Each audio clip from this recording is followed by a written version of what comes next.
In the past, we talked about convolutional neural networks and how they sort of, once they came on the scene, AI exploded and there was a massive paradigm shift.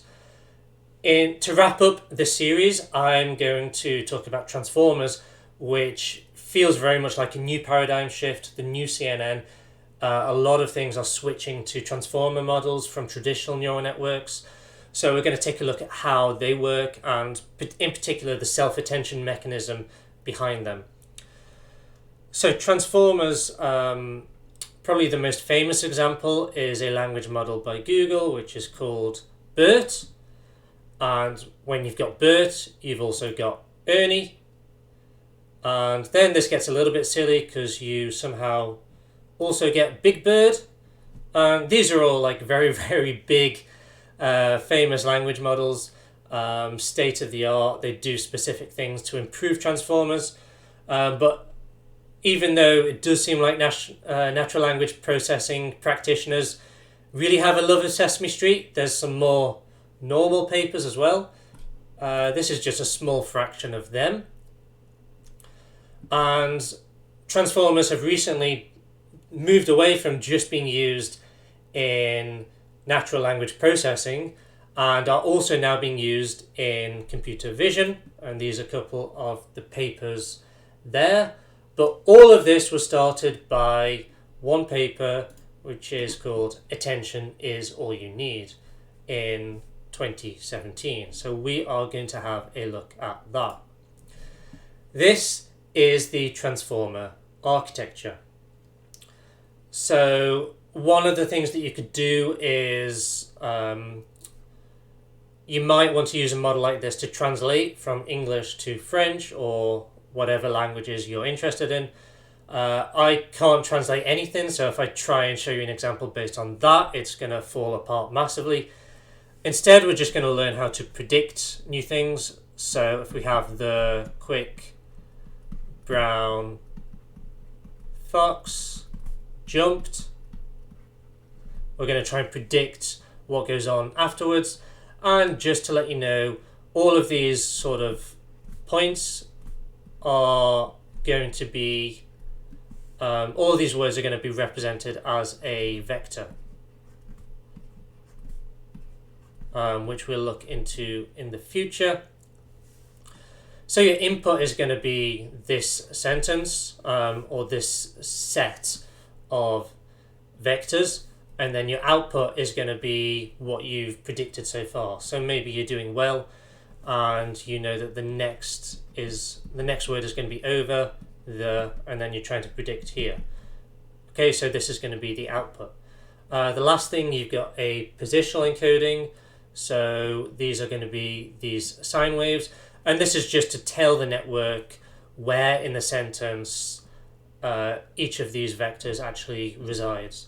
So if you've got a sine function, which looks something like that, you'll have, so this is, you have many different sine functions that overlap one another.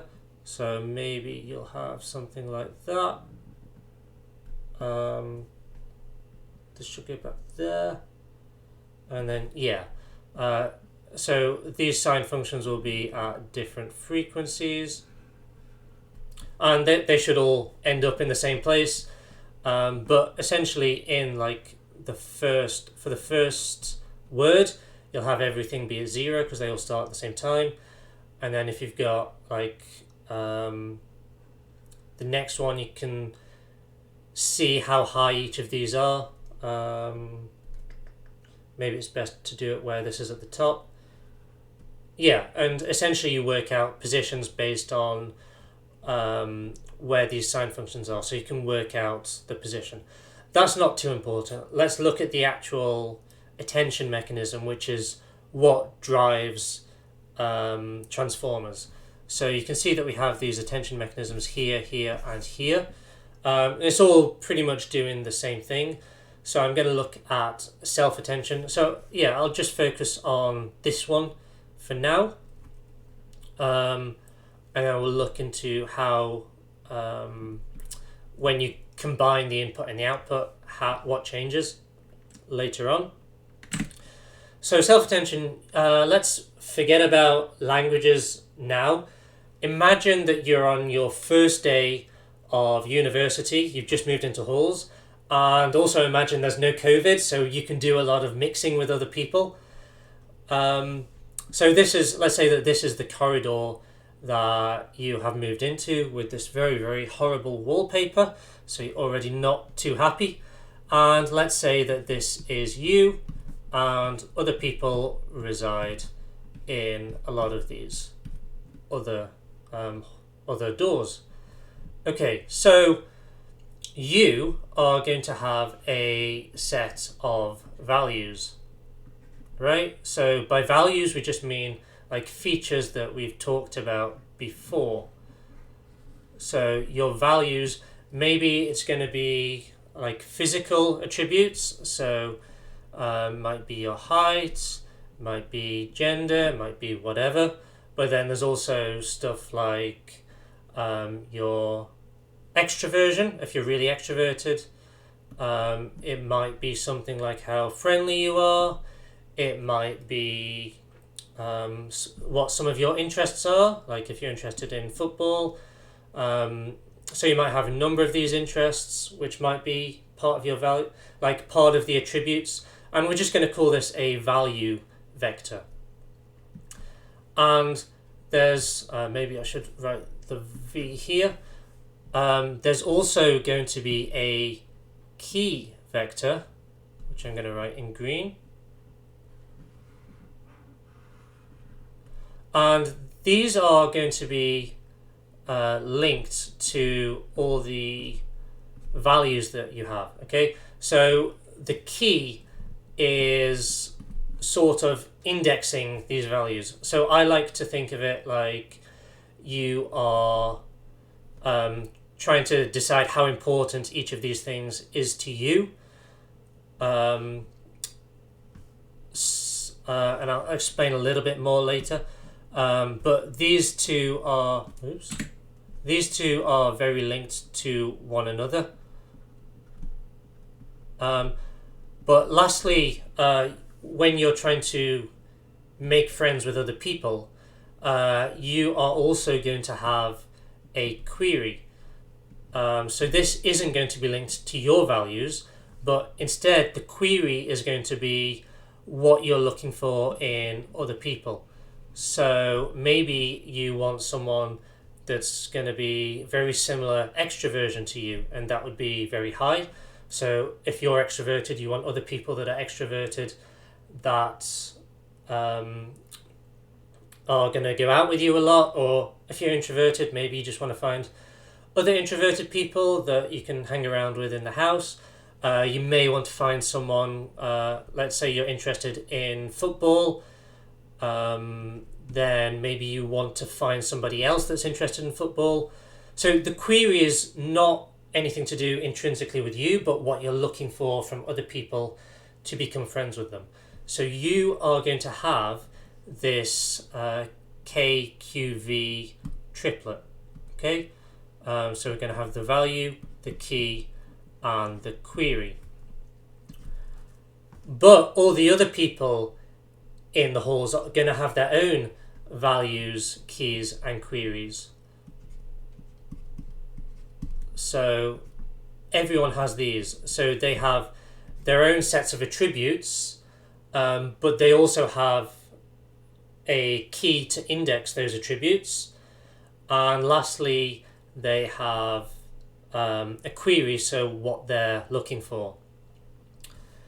So if you're trying to make friends with different people, what will end up happening is your query will be, you're going to try and match your query with someone with a very similar key. So and it's not the value necessarily, it's the key.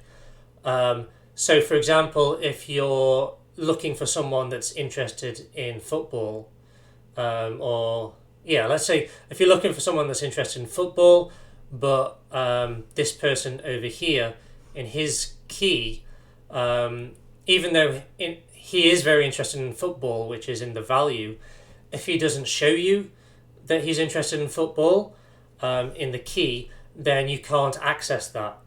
So maybe he's a little bit shy about his interest in football. I don't know, but yeah. You get the idea that if you can't see it in the key, maybe that subject just doesn't come up for whatever reason. If you can't see it in the key, then you don't get to access it in the value either. So now let's have a look at how that works with language processing. We're going to try and get these keys and queries to be as close as one another. And once this distance is small enough, then there's going to be a match. Yeah, so let's look at how that works with language. So let's go back to our example, the quick brown fox jumped. And as we say, all of these are going to be a vector. So here. And each of these vectors is going to go through a network, and from that neural network you have weights.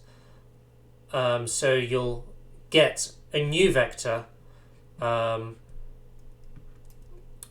just through going through a linear layer. So you'll get a vector v, you'll get a vector k, and you'll get a vector q. And then each of these, and that's going to happen for each of these words, and then each of the queries is going to attend to every other word. So for the word jumped, it's not strictly that, because you'll just look at words that are behind your word. So if you have this word jumped, then it's going to have a V, a K, and a Q. And this Q is going to check all the keys of the previous words. Okay, and we're going to find out which of these words is most important. So in this case, you'd expect that the word quick is quite important, so it's got a big jump maybe, and then maybe you can work out what size of object it can jump over. But the word brown doesn't really have any relation to the word jumped, so that index should be quite low. And the way we do this is with a dot product attention. So all of these keys and queries, because they're vectors, remember a vector is something with a magnitude and a direction. So they all have a direction, which means that some of them are going to be like that. So these are all your keys, but then the query for the word jumped is going to, let's call this a query, it's going to point only in one direction itself. So maybe it looks in this direction. So this one might be the key for the, and then this one might be quick, and then this might be fox and jump, brown, sorry. And we are going to calculate the angle between all of these. So we just calculate the angle from the query to each of these keys. So the black is going to be key, and then red is going to be query. And you just calculate the angle. And the way we do that is just with the dot product, which we've talked about in previous videos. But it's just going to be, if we have a key here, and it's just, let's say it's 3, so it's K1, K2, K3, and then you've got in red a query, and you have Q1, Q2, Q3. You can work out the angle because all of the sizes of the vectors are going to be the same. you can work out the angle just by computing this dot product, which is going to be K1 Q1 plus K2 Q2 plus K3 Q3. Now, it's very, very cumbersome to do this all individually. So instead, we put all of these into a matrix. I am going to just do it on this slide. So if we have a query here, or let's say we've got a key, and this is going to be a matrix, and the first vector is going to be for the second is going to be for quick, then brown, and then fox. Yeah, you get the idea. And then we're going to have a query vector of possible different things. So then your different possibilities are going to be, we're going to transpose it. So this is going to be QT, Q transpose, and then this is just going to be the regular K. And then you're just going to do a matrix multiplication of these two, and that ends up doing this process all in one go. It does this process all in one go for every single set of keys and queries. And then you get the output, and the output with the highest score for each query is going to end up being the highest. So yeah, the output with the highest score is going to be the one that you end up choosing. And you end up putting this through a softmax. We've talked about this in the past as well. The softmax is just going to make certain things a lot... it's going to do polarization, essentially. So instead of having something like that, you're instead going to have something really big. Okay. So yeah, we don't let it sit on the fence. We have to have it commit to something. Then once we've calculated these queries and the queries, and we've done this matrix multiplication, so we, as I say, we put it through the softmax, and we've done this KQT. What we actually have is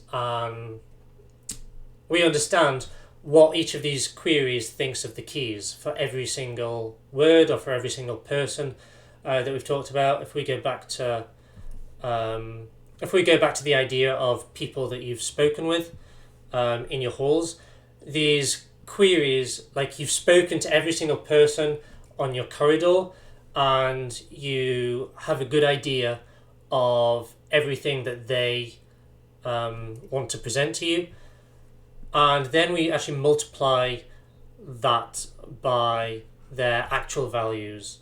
So you've spoken to a lot of people, and you found the people that you want to be friends with, and then so this is the attention, but then you just have to multiply that, because that's when you get to see their real attributes, and that ends up being like the quality of the friendship. You can think of it like that, but we just do it in terms of word embeddings rather than people. But the same sort of idea applies.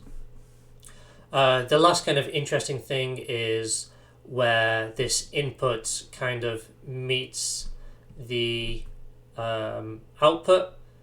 So far we've just been looking at what happens here, but in this case, the input is only going to be providing the key and the query. Maybe that's bad colour. Let's go with that. So the input's just going to be doing the value and the key, and then the output is going to be providing the query. So before we've just looked at what's going on with like self-attention, but now we're doing a query on the things that we've already seen. So I should have said here that this query is going to be just the query of each of these things, and it's trying to work out how important. So it's just working out how important jumped is to Fox or to Quick or whatever. And you can see what this actually ends up looking like. So this is two examples. This is a blog that Google did after this transformer network was provided. You can see that with this so these are going to be the keys and these are going to be the queries. So notice we don't care so much about the values at this stage because this is where the attention is done. The it is, we're trying to work out what the it is referring to. And because the sentence is the animal didn't cross the street because it was too tired, the it should actually refer to the word animal. But when we change the last word in the sentence, so it's now the animal didn't cross the street because it was too wide, the it now refers to the street. So again, this is key, this is query, and the query for the word it can work out from the keys that it should be street in this case rather than animal, because an animal being wide wouldn't stop it from crossing the street.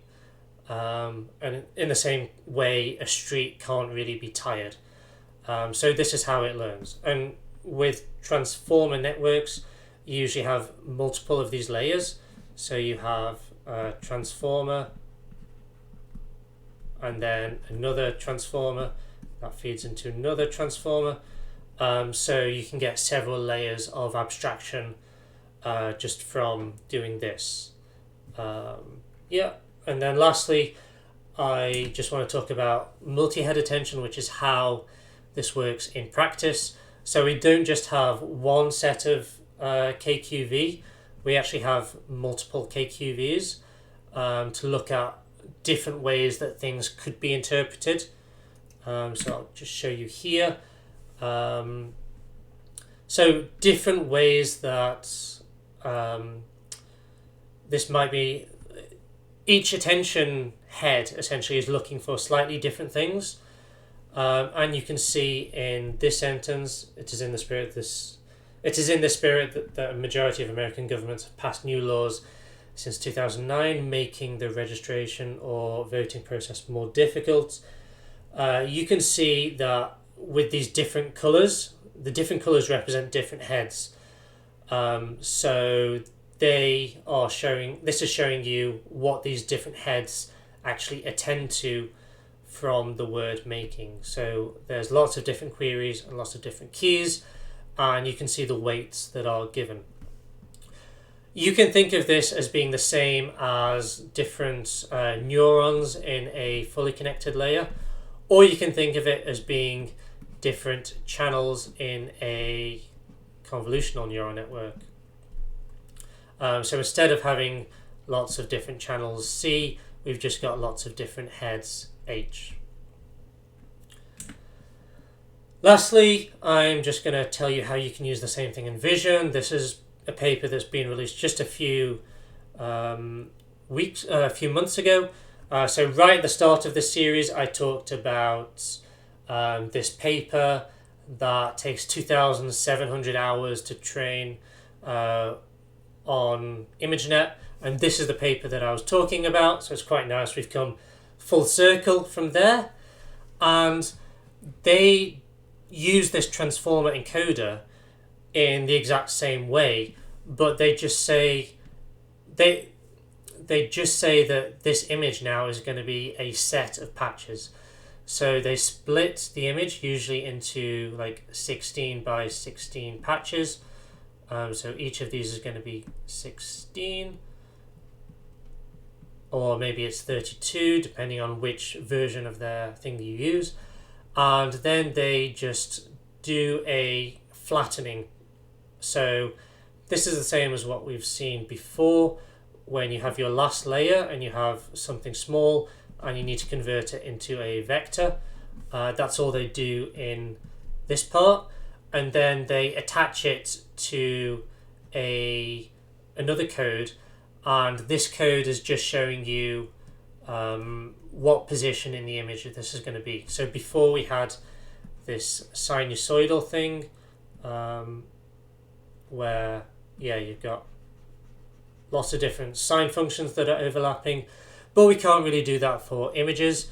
So instead they just decide that they're going to learn a new vector to work out the position of the patch in the image, and then they just put it through this transformer and just the encoder side. So before we had so they're actually just looking at this part of the encoder, so they're ignoring this when it comes to images, and all they do is put it through that and then put it through a number of these layers, and then put it through a fully connected layer, a linear layer, and then do classification the same as what we've seen before. And this now gets state-of-the-art, or very close to state-of-the-art on ImageNet, even though it's a very simple... They've not changed anything, basically, to convert from images to this transformer input. They're just doing everything exactly the same, and it's already doing as well as the convolutional neural networks that have seen so much work in the past 8 years.